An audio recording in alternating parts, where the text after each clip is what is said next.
विद्यार्थी मित्रांनो नमस्कार. माय इजी इंग्लिश यूट्यूब चॅनलमध्ये मी मोगल सर आपल्या सर्वांचे हार्दिक हार्दिक स्वागत करत आहे. तर विद्यार्थी मित्रांनो चला आपण आजचा आपला टॉपिक सुरू करूयात. आजच्या आपल्या टॉपिकचं नाव आहे पार्ट्स ऑफ स्पीच. याला मराठीमध्ये शब्दांच्या जाती असं म्हटलं जातं, शब्दांचे प्रकार असं म्हटलं जातं आणि शब्दांची कार्ये असंही म्हटलं जातं. आपण कोणत्याही प्रकारचा अर्थ घेऊ शकता, काही अडचण नाही. वाक्यामध्ये इंग्रजी भाषेतील जेवढी शब्द वापरले गेलेले आहेत त्या सर्व शब्दांना एक विशिष्ट प्रकारचं शीर्षक दिलं जात आहे. प्रत्येक शब्दाचं शीर्षक हे वेगळं असू शकतंय. तर किती प्रकार या शब्दांचे आहेत हे आपण ह्या टॉपिकमध्ये सविस्तर पाहणार आहोत आणि त्या प्रकारांची नावं काय आहेत, ते कधी वापरली जातात, त्याच्यामध्ये काय नियमावली आहे, ह्या सर्व बाबी आज आपल्याला ह्या व्हिडिओमध्ये पाहणार आहेत. आजचा व्हिडिओ हा अत्यंत चांगला होणार आहे. चांगला लेसन आज आपल्याला पाहायला अभ्यासाला या ठिकाणी मिळणार आहे. चला तर आपण सुरुवात करूयात. पार्ट्स ऑफ स्पीच म्हणजे शब्दांच्या जाती किंवा शब्दांचे प्रकार किंवा शब्दांची वाक्यामध्ये असलेली किंवा भाषेमध्ये असलेली कार्ये. विद्यार्थी मित्रांनो या ठिकाणी आपण पाहू शकता पार्ट्स ऑफ स्पीच शब्दांचे प्रकार आपण म्हणूयात या ठिकाणी किंवा शब्दांची कार्ये असं या ठिकाणी म्हटलं गेलं. शब्दांची कार्ये किती आहेत हे तुम्हाला या ठिकाणी दिसेल. 1 2 3 4 5 6 7 आणि 8 शब्दांची कार्ये या ठिकाणी दिसतील. पहिला आहे तो नाउन म्हणजे मराठीमध्ये त्याला नाम म्हणतात. दुसरा आहे तो प्रोनाउन, त्याला मराठीमध्ये सर्वनाम असं म्हणतात. तिसरा आहे ऍडजेक्टिव्ह, त्याला मराठीमध्ये विशेषण असे म्हणतात. चौथा आहे तो व्हर्ब, त्याला मराठीमध्ये क्रियापद असं म्हणतात. पाचवा आहे तो ऍडव्हर्ब, त्याला मराठीमध्ये क्रिया विशेषण असे म्हणतात. सहावा आहे तो प्रिपोजिशन, त्याला शब्दयोगी अव्यय असं म्हणतात. सातवा आहे तो कंजंक्शन, त्याला उभयान्वयी अव्यय असं म्हणतात. आणि आठवा आहे तो इंटरजेक्शन, त्याला केवल प्रयोगी अव्यय असं म्हणतात. इंग्रजी भाषेमध्ये शब्दांचे हे 8 प्रकार आहेत. यापेक्षा वेगळा प्रकार आपल्याला दिसणार नाही. इंग्रजी भाषेमध्ये जेवढे शब्द वापरले जातात त्या सर्व शब्दांना या 8 प्रकारामध्ये वर्गीकरण केलं जाऊ शकतं. याबद्दल आपण डिटेल माहिती पुढे जाऊन पाहणार आहोत. आता यातील पहिला प्रकार आहे नाउन. नाउन म्हणजे नाम. तर ह्याबाबत आपण या ठिकाणी डिटेल माहिती घेणार आहोत. नामाचे एकूण 5 प्रकार आहेत या ठिकाणी सांगितलेलं आहे. पहिला आहे तो कॉमन नाउन, दुसरा आहे तो प्रॉपर नाउन, तिसरा आहे तो कलेक्टिव्ह नाउन, चौथा आहे तो मटेरियल नाउन आणि पाचवा आहे तो ॲब्स्ट्रॅक्ट नाउन. नाम म्हणजे काय असतं हे सर्वप्रथम आपल्याला माहित असणं गरजेचं आहे. वस्तू, व्यक्ती किंवा प्राणी यांच्या नावाला सामान्यपणे नाम असं म्हटलं जातं. नामाचे विविध प्रकार आहेत. या ठिकाणी 5 प्रकार आपण येथे थोडक्यात अभ्यासणार आहोत. फक्त नाव किंवा एखाद्या वस्तूचं किंवा व्यक्तीचं जे दिलेलं नाव आहे त्याला सामान्यपणे नाम असं म्हटलं जातं इंग्रजी भाषेमध्ये किंवा कोणत्याही भाषेमध्ये नाम ही संकल्पना वापरली जाते. तर इथं पहिला प्रकार आहे तो कॉमन नाउन. कॉमन नाउन म्हणजे सामान्य नाम, एकाच गटातील वस्तूंना किंवा व्यक्तींना दिलेले सर्वसाधारण नाव. हे गटावरून ठरतंय. गट एकाच गटातील वस्तूंना दिलेले सर्वसाधारण किंवा सर्वसामान्य नाव असं म्हटलेलं आहे. ते कसं आता या ठिकाणी निश्चित होतंय.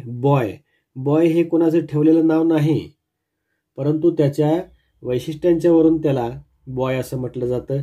रिव्हर हे कुठल्याही नदीचं नाव नसतं किंवा नदी हे कुठल्याही नदीचं नाव नसतं. नदीचं त्याचं वेगळं नाव असतं. बुक म्हणजे पुस्तक हे कुठल्या पुस्तकाचं नाव नसतं, परंतु त्याच्या गुणधर्माप्रमाणे त्याला पुस्तक म्हटलं जातं. पुस्तकाचं त्याचं वेगळं नाव असतं. गेम हे एक सामान्य नाम आहे. गेम्स वेगळ्या वेगळ्या प्रकारचे असतात. माउंटेन हेही सामान्य नाम आहे. माउंटेनचे वेगळे वेगळे नावं असतात. स्टुडंट हे गुणधर्मावरून ठेवलं गेलेलं नाम आहे. स्टुडंट हे असं कोणाचं नाव रेकॉर्डला असू शकत नाही, परंतु त्याच्या गुणवैशिष्ट्यानुसार स्टुडंट आपण सर्वसाधारणपणे म्हणत असतो. त्यानंतर दुसरा प्रकार आहे तो प्रॉपर नाउन. प्रॉपर नाउन म्हणजे ठेवलेले नाव किंवा दिलेले नाव, त्याला मराठीमध्ये विशेष नाम असं म्हटलं या ठिकाणी जातं. वस्तूंचे किंवा व्यक्तींचे विशिष्ट नाम असते ते, जसं की गोपाल आहे व्यक्तीचं नाव, यमुना आहे नदीचं नाव, रामायण आहे महाकाव्याचं नाव, क्रिकेट आहे खेळाचं नाव आणि हिमालय आहे पर्वताचं नाव. या पद्धतीनं विशेष नाम आहे. त्यानंतर आहे कलेक्टिव्ह नाउन. कलेक्टिव्ह नाउन म्हणजे समूहवाचक नाम. समूहवाचक नाउन म्हणजे काय की वस्तूंच्या समूहाचे नाव असतं. जसं की क्लास टीम, हर्ड, हर्ड म्हणजे कळप, आर्मी आणि बंच हे कलेक्टिव्ह नाउन्स आहेत. त्याच्यानंतर आहे मटेरियल नाउन. मटेरियल नाउन म्हणजे पदार्थवाचक नाम असं त्याला मराठीमध्ये म्हटलं जातं. पदार्थवाचक वस्तूंचं नाव याच्यामध्ये दिलेलं असतं. उदाहरणार्थ आहे water, silver, milk, gold, iron यासारखे अनेक. या सर्वांना पदार्थवाचक नाम असं म्हटलं जात आहे. तर पदार्थवाचक नाम हे आहेत सर्व. त्याच्यानंतर आपण ॲबस्ट्रॅक्ट नाउन हा शेवटचा प्रकार आहे. भाववाचक नाम त्याला म्हटलं जातं. वस्तूच्या गुणाचे, अवस्थेचे किंवा कृतीचे नाव याच्यामध्ये दिलेलं असतं, जसं की ऑनेस्टी, जेंटलनेस, पिटी आणि ह्यासारखे अनेक प्रकार त्याच्यामध्ये आपणास पाहाव्यास मिळतील. त्यानंतर सामान्यपणे सामान्य नामे व समूहवाचक नामे संकेत मोजता येतात म्हणून त्यांना काउंटेबल नाउन्स असं म्हटलं जातं. ही एक महत्त्वाची गोष्ट आहे, ती लक्षात ठेवा. ही झाली नाउनची संकल्पना. त्याच्यानंतर आहे प्रोनाउन दुसऱ्या क्रमांकाला. प्रोनाउन म्हणजे काय असतंय पहा. प्रोनाउन म्हणजे नामाबद्दल येणाऱ्या शब्दाला प्रोनाउन असं म्हटलं जातं. आपण त्याला मराठीमध्ये सर्वनाम असं म्हणतो. नामाबद्दल येणारा तो शब्द असतो सर्वनाम. ते काय आहे पहा. आपण जे संभाषण करतो किंवा जो संवाद चाललेला असतो त्या संवादामध्ये दोन घटक कार्यरत असतात. दोन घटक आहेत. पहिला आहे तो फर्स्ट पोल, दुसरा आहे तो सेकंड पोल. लक्षात घ्या. फर्स्ट पोल याला ट्रान्समीटर असं म्हणतात आणि सेकंड पोलला रिसिव्हर असं म्हणतात. ठीक आहे. ट्रान्समीटर आणि रिसिव्हर. ट्रान्समीटर काय करतो तर संदेश नेहमी पुढे पाठवत असतो आणि रिसिव्हर काय करतो तर तो स्वीकारतो, सतत संदेश स्वीकारत असतो. कधी काळी रिसिव्हर हा पुन्हा ट्रान्समीटरची जागा घेतो आणि ट्रान्समीटर हा पुन्हा रिसिव्हरची जागा घेतो. हा आहे बोलणारा आणि हा आहे ऐकणारा. आता सध्या मी ह्या ठिकाणी तुम्हाला संदेश देतोय, तुम्ही ते स्वीकारत आहात. म्हणजे मी या ठिकाणी पहिल्या ठिकाणी, तुम्ही या ठिकाणी दुसऱ्या ठिकाणी. म्हणजे मी बोलणारा आहे, तुम्ही ऐकणारे आहात. माझ्याकडून सतत तुम्हाला संदेश येत जातात आणि तुम्ही ते ऐकत जात असता. याला म्हणायचं, जो बोलणाऱ्यांचा ग्रुप असतो, संदेश देणाऱ्यांचा ग्रुप असतो, त्याला म्हणायचं प्रथम पुरुष. जे ऐकणारे असतात त्यांना म्हणायचं द्वितीय पुरुष. आणि बोलणारे आणि ऐकणारे ह्या दोन्ही पण गटात नाहीत, हे जे संभाषणाचं चक्र आहे याच्यात येत नाहीत, परंतु त्रयस्थ बाहेरचे लोक आहेत, त्यांना म्हणायचं तृतीय पुरुष. मग प्रथम पुरुषमध्ये आय आणि वे असतात सर्वनाम. द्वितीय पुरुषमध्ये एकच असतो यू आणि तृतीय पुरुषमध्ये ही, शी, इट आणि दे हे 4 प्रकारचे सर्वनाम येत असतात. त्यानंतर प्रोनाउन्स इथं first person, second person, third person दिलेला आहे. फर्स्ट पर्सन मध्ये आय आणि वी, मी आणि आम्ही. सेकंड पर्सन मध्ये यू म्हणजे तुम्ही. थर्ड पर्सन मध्ये ही, शी, इट, दे, तो, ती, ते आणि ते. तर या ठिकाणी फर्स्ट, सेकंड आणि थर्ड पर्सनचे ही सर्व सर्वनाम इंग्रजी भाषेमध्ये असलेले आपणास दिसून येतात. आता सर्वनामांचे काही प्रकार होते. त्यातला पहिला प्रकार होता हा पर्सनल प्रोनाउन, जो आपण आता चर्चेत घेतला. दुसरा प्रकार आहे तो डेमॉन्स्ट्रेटिव्ह प्रोनाउन. हे तर लक्ष द्या. डेमॉन्स्ट्रेटिव्ह प्रोनाउन निर्देश करणारी सर्वनामे. दिस, दॅट, दीज, दोज ही सर्व निर्देश करणारी सर्वनामे आहेत. रिलेटिव्ह सर्वनाम, रिलेटिव्ह प्रोनाउन हा पुढचा प्रकार आहे. ह्याला संबंधित सर्वनामे असं म्हणतात. पहिल्या व्यक्ती वाक्यातील नामाशी दुसऱ्या वाक्याचा संबंध जोडणाऱ्या सर्वनामांना संबंधित सर्वनाम असं म्हणतात. Which, what, whom, whose, that अशा प्रकारचे सर्वनाम वापरलेले असतील. चौथा प्रकार आहे सर्वनामांचा तो इनडेफिनिट प्रोनाउन्स. अनिश्चित सर्वनामे वस्तूंच्या किंवा व्यक्तींचा निर्देश न करता वापरलेली सर्वनामे असतील. म्हणजे someone, none, everyone, one, the other, anyone, another, others यासारखे अनेक शब्द वापरले गेलेले असतात.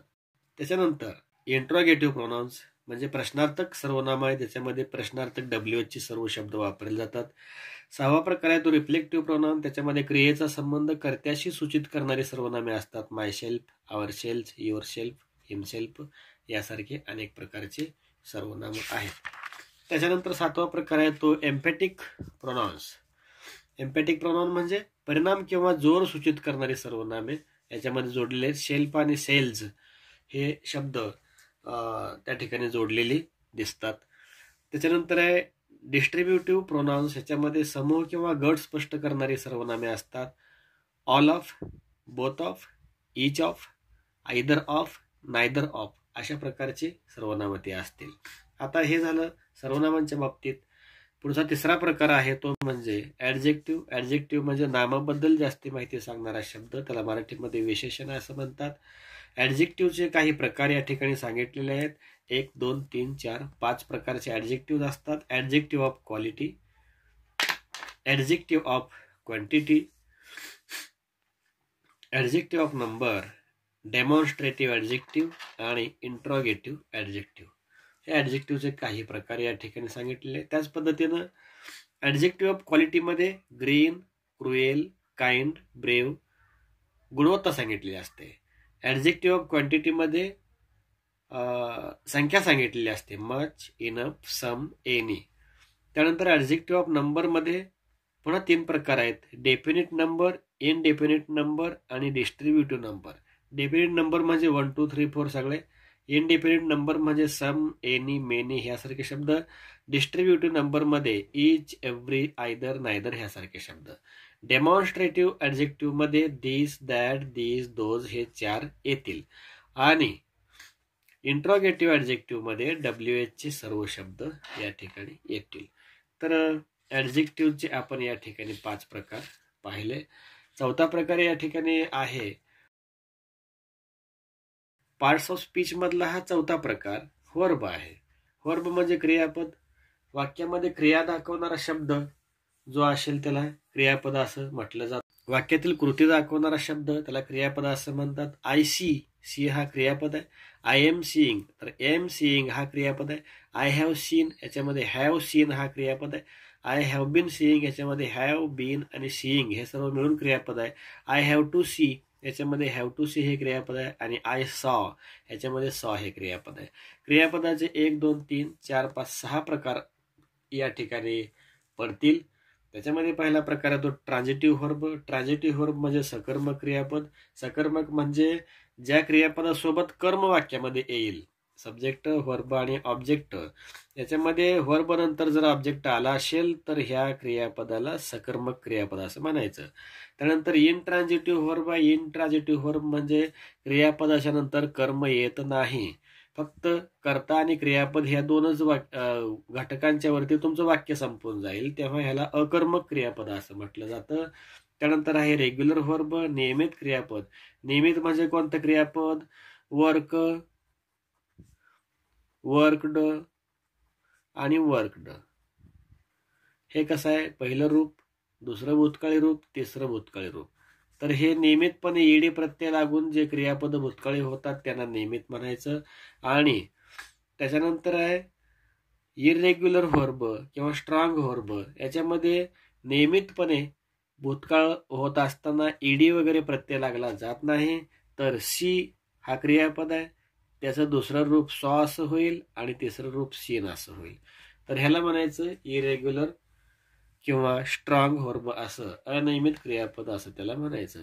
आणि मेन व्हर्ब म्हणजे जे क्रियापद वाक्यामध्ये मुख्य भूमिका बजावतं की ज्याला सहाय्यकारी क्रियापदाची गरजच पडत नाही, ते मुख्य क्रियापद असतं. प्रत्येक वेळेस हे बदलतं वाक्यामध्ये, गरजेप्रमाणे ते वापरलेलं असतं. तेव्हा तिथं प्रत्येक काय वर्क हा शब्द आहे, हा जर क्रियापद असेल तर तो काही ठिकाणी इनट्रान्झिटिव्ह असेल, काही ठिकाणी तो ट्रान्झिटिव्ह असेल, काही ठिकाणी आणखी त्याच्या वापराप्रमाणे त्याचे नावं बदललेले असतील किंवा त्याचे टायटल बदललेले असतील. मेन व्हर्ब म्हणजे मुख्य क्रियापद आणि ऑक्झिलरी व्हर्ब म्हणजे सहाय्यकारी क्रियापद. Am, is, are, was, were हे सर्व सहाय्यकारी क्रियापद आहेत. शॅल बी, विल बी हे सर्व सहाय्यकारी क्रियापद आहेत. त्याच पद्धतीने याच्यामध्ये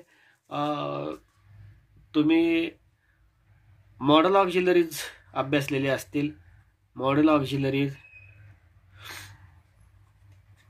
can, could, may, might, must, should, would, have to, has to, need to, dare to हे सर्व शब्द जे मॉडल ऑक्झिलरीज आहेत ते सुद्धा ऑक्झिलरी व्हर्ब म्हणून ओळखले जातात, त्यांना सहाय्यकारी क्रियापद असं म्हटलं जातं. व्हर्ब नंतरचा 5वा प्रकार आहे तो म्हणजे ऍडव्हर्ब. ऍडव्हर्ब म्हणजे क्रियाविशेषण. क्रियाविशेषण म्हणजे क्रियापदाबद्दल ज्यादा माहिती सांगणारा शब्द आहे. विशेषणाला ly प्रत्यय लावल्यानंतर ऍडव्हर्ब बनतंय. जसं की स्लो असेल तर स्लोली, हॅपी असेल तर हॅपीली, केअरफुल असेल तर केअरफुली. ऍडव्हर्बचे एकूण 8 प्रकार पडतात. Adverb of time, adverb of place, adverb of manner, adverb of frequency, adverb of degree, adverb of reason, adverb of affirmation, adverb of interrogation. हे सर्व ऍडव्हर्बचे प्रकार या ठिकाणी तुम्हाला पाहायला मिळतील. त्यानंतर 6वा प्रकार आहे तो प्रिपोजिशनचा. प्रिपोजिशन म्हणजे शब्दयोगी अव्यये. पोजिशन नामाची स्थिती या ठिकाणी सांगितलेली असते. In, on, under, at, by, upon, within, in to, in spite of, because of, due to, in front of, among, around, about, behind, between, beside, inside ह्यासारखे अनेक शब्द हे प्रिपोजिशन्स म्हणून भाषेमध्ये, इंग्रजी भाषेत वापरले जातात.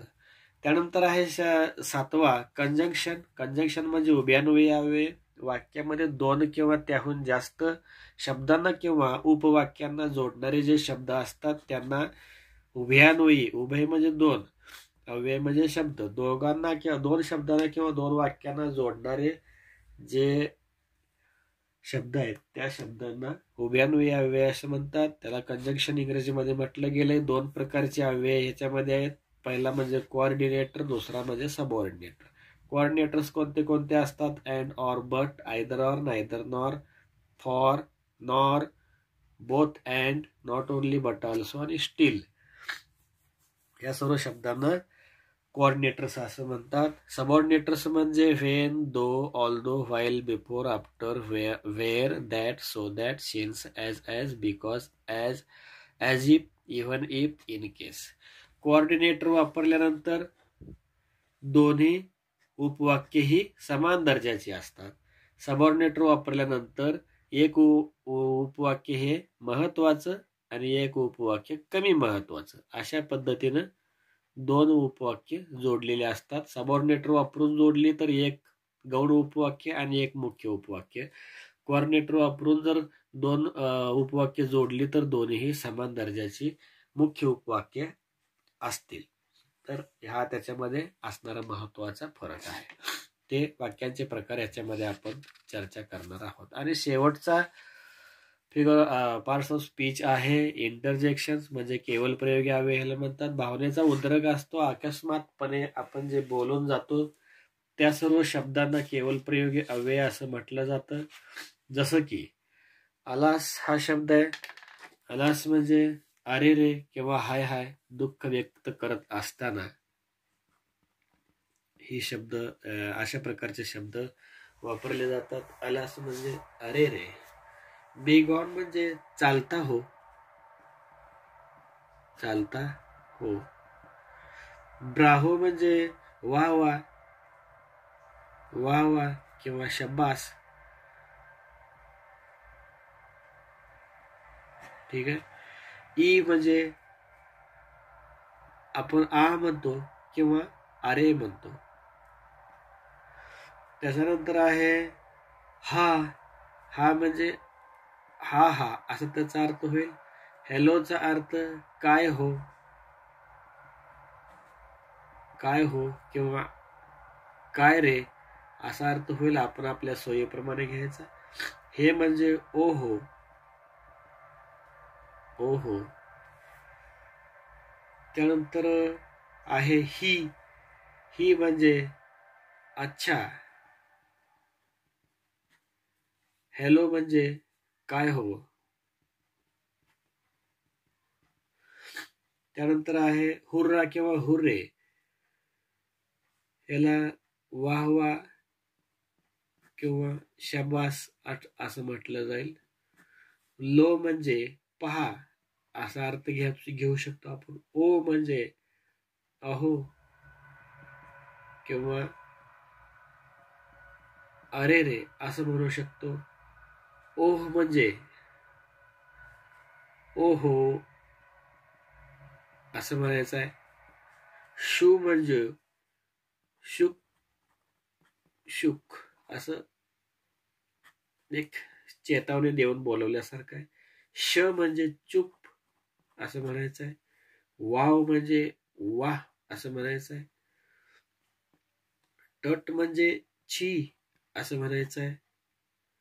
वॉट म्हणजे काय असं उद्गारायचं आहे. काय असं उद्गारते वेळेस वॉट असेल. त्यानंतर हश, हस म्हणजे चुप असं म्हणायचं आहे. आणि ऊ म्हणजे ऊ असं म्हणायचं आहे.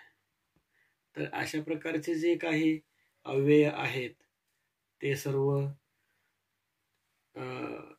इंटरजेक्शन म्हणजे केवल प्रयोगी अव्यय या प्रकारामध्ये येतात. तर विद्यार्थी मित्रांनो, अशा पद्धतीनं शब्दांचे 8 प्रकार असतात.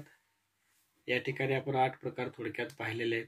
हे 8 प्रकार तुम्हाला उदाहरणामध्ये कोणत्याही वाक्यामध्ये हे 8च्या 8 प्रकार तुम्हाला सेपरेट करता आले पाहिजेत. प्रत्येक वाक्यातील प्रत्येक शब्दाला या 8 पैकी एक नाव दिलं जाईलच. कोणताही शब्द असा असणार नाही की ज्याला हे 8 पैकी कुठलंच टायटल बसू शकत नाही. अ, एन आणि द हे ह्याच्यामध्ये आर्टिकल्स मध्ये येतात. हे यात कुठेही तुम्हाला दिसणार नाहीत. तो नवा प्रकार आहे आर्टिकल म्हणून. परंतु आर्टिकल हे काही शब्दांच्या प्रकारामध्ये घेतली गेलेली गोष्ट नाही. शब्दांचे प्रकार हे फक्त 8. तर विद्यार्थी मित्रांनो, या ठिकाणी आपल्याला थोडक्यात 10 वाक्य पार्ट ऑफ स्पीच वरती सोडवायचे. पहिलं वाक्य आहे, the dog is sleeping under a bush. Under हा प्रिपोजिशन आहे, कारण बुश म्हणजे झाड, ह्या झाडाची स्थिती सांगते. किंवा डॉग कोणत्या ठिकाणी झोपलेला आहे तर त्या झाडाखाली, झाडाच्या खाली म्हणजे इथं पोझिशन सांगितलेलं आहे. म्हणून वेअर हा WH शब्द आहे आणि तो ॲडव्हर्बमध्ये येऊ शकतो, ॲडव्हर्ब ऑफ प्लेस. परंतु सामान्यपणे आपण त्याला ॲडव्हर्ब असं म्हणू शकतो. अनलेस हा शब्द कंजंक्शनमध्ये येतो. जसं की कंजंक्शनचे 2 प्रकार आपण पाहिलेले होते, कोऑर्डिनेटर्स आणि सबऑर्डिनेटर्स. त्याच्यामध्ये हा अनलेस हा शब्द आहे तो सबऑर्डिनेटर आहे. अनलेस यू रन फास्ट हे एक क्लॉज आहे. You will miss the train हा दुसरा क्लॉज आहे. हा पहिला क्लॉज आहे तो सबऑर्डिनेट क्लॉज आहे आणि दुसरा क्लॉज आहे तो मेन क्लॉज आहे. क्लॉजेस काय असतात आपण यानंतर पुढच्या व्हिडिओमध्ये चर्चा करणार आहोत. परंतु जेव्हा अनलेस वापरलं जातं तेव्हा ते क्लॉज सबऑर्डिनेट बनतं, म्हणजे कमी महत्त्वाचं बनतं, म्हणजे दुसऱ्या क्लॉजवरती अवलंबून राहतं. अनलेस यू रन फास्ट, जर तुम्ही फास्ट धावला नाही तर अर्थपूर्ण होत नाही. म्हणून you will miss the train, तुमची ट्रेन सुटेल किंवा तुमची ट्रेन मिस होईल याचा अर्थ पूर्ण होतो ह्या क्लॉजच्या इथल्या इथं. म्हणून याला मेन क्लॉज असं म्हणतात. आणि ह्या क्लॉजचा मात्र अर्थ पूर्ण होण्यासाठी याच्यावरती अवलंबून राहावं लागतं, म्हणून याला सबऑर्डिनेट क्लॉज असं म्हणतात. हे दोन्ही जोडणारे कोऑर्डिनेटर्स आणि सबऑर्डिनेटर्स कंजंक्शन्स असतात, म्हणून याला कंजंक्शन असं म्हटलं जातं. लक्षात असू द्या. The story is about a frog. About या ठिकाणी प्रिपोजिशन आहे, पुन्हा प्रिपोजिशन आहे. त्याच्यानंतर Shivaji was both brave and kind. Brave आणि काइंड हे दोन्ही ॲडजेक्टिव्ह आहेत, विशेषणं आहेत, शिवाजी महाराजांच्या बद्दल वापरली गेलेली आहेत. तर हे दोन्ही ॲडजेक्टिव्ज आहेत, विशेषणं आहेत. Sweetly, how sweetly she sings. Sweetly LY प्रत्यय असल्यावर काय असतो, ॲडव्हर्ब असतो. लक्षात ठेवा, adverb. Rajeev is a good neighbour. Good हा काय आहे तर ॲडजेक्टिव्ह आहे, म्हणजे नेबर बद्दल ज्यादा माहिती सांगणारा शब्द आहे. नेबर हा नाऊन आहे, त्याच्याबद्दल ज्यादा माहिती सांगणारा शब्द आहे म्हणून तो ॲडजेक्टिव्ह आहे. Hello, how do you do. Hello हा शब्द इंटरजेक्शन आहे. इंटरजेक्शन शेवटचा 8वा आपण पाहिलेला. त्याच्यानंतर oh that I were a rose flower. ओ मी जर गुलाबाचं फूल असतो तर, म्हणजे हाही पुन्हा काय आहे तर इंटरजेक्शन आहे. इंटरजेक्शन 8 नंबरचा आपण पार्ट ऑफ स्पीच पाहिलेला होता. त्याच्यानंतर the child was very hungry so he cried लाऊडली. Child या शब्दाला अंडरलाईन केलेला आहे. चाइल्ड हा कॉमन नाऊन आहे. हा एक गुणवैशिष्ट्यांच्या वरून दिलेलं नाव असतं. जसं स्टुडंट आहे, गर्ल आहे, बॉय आहे, तसं चाइल्ड आहे, तसं स्कूल आहे. त्याच्यामुळे हे कॉमन नाव नाही, सामान्य नाम आपण त्याला म्हणू शकतो. तर या ठिकाणी आपण 10 उदाहरणांच्या वरती चर्चा केली. बाकी काही अडचण असेल किंवा कुठला भाग आपला समजला नसेल तर आपण कृपया कॉमेंट करावेत आणि आपला प्रश्न किंवा आपली शंका उपस्थित करावी. यानंतर आपण याहून आणखी चांगले व्हिडिओज किंवा टॉपिक घेऊन यूट्यूबवरती येत आहोत. जर आपल्याला हा व्हिडिओ आवडला असेल तर आपण माय इझी इंग्लिश यूट्यूब चॅनलला सबस्क्राईब करा, लाईक करा, शेअर करा आणि आपल्या मित्रांनाही ते शेअर करण्यास विसरू नका, जेणेकरून सर्वांना इंग्रजी व्याकरणाबद्दल माहिती होईल. स्पर्धा परीक्षांच्या मध्ये MPSC असेल, UPSC असेल, तलाठी भरती असेल, ग्रामसेवक भरती असेल, त्याच पद्धतीने पोलीस भरती असेल, या सर्व भरती प्रक्रियांच्या मध्ये जी लेखी परीक्षा असते त्या लेखी परीक्षेमध्ये इंग्रजी व्याकरणावरती 20 गुणांचा सिलेबस असतो. MPSC आणि UPSC मध्ये इंग्रजी आणि मराठी यांच्यावरती 100 मार्कांचा पेपर आहे. त्याच्यामुळं आपल्याला भाषेमधले बेसिक्स माहीत असावेत, ते असणं गरजेचं असतं. असेल तर आपल्याला आत्मविश्वास येतो आणि आपला फायदा होईल, आपले मार्क्स मिळून जातील.